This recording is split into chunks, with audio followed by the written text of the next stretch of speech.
Yes, ready, start.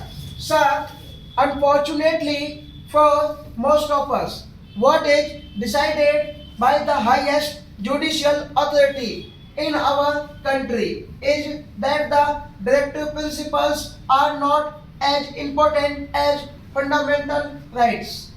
It is most unfortunate. I do not mean any criticism against any individual judge sitting. I mean criticism from the point of view of the principle adopted to decide the cases. The directive principles are not only the duties cast upon the state, they are a sort of rights available to the citizens as a whole in the country, to the society as a whole. We consider the right available to an individual and we do not consider the right available to so many individuals in the country. We are committing a mistake somewhere.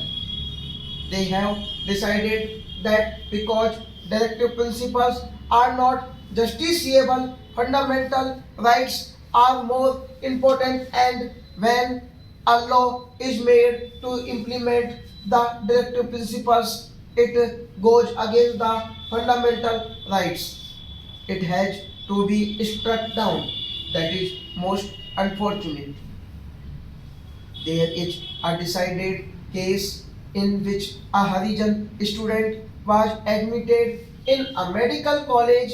A law was made for that purpose.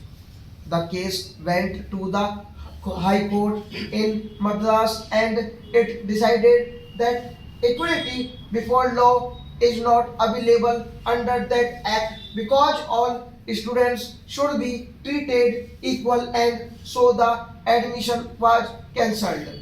That was most unfortunate. It is a different thing that the judgment was reversed and so many other steps were taken, and we have now in our country students from scheduled castes and tribes getting admission to medical college on priority. It is all there, but that is a different thing. Only few days back in this house itself, I do not mean disrespect to the honorable members who pleaded the cause in the most beautiful, most effective manner. What have we decided? There was a law brought before this house which said that in order to protect the skull and brain of an individual, he should wear helmet. Then, because of the prevailing religious and other social circumstances, certain citizens were given exemption from this. He said, if you do this, somebody will go to the High Court and get an injunction against this because there is discrimination between women in this country. What was the result? The result was that the honorable minister had to say that the ladies would be exempted. Stop.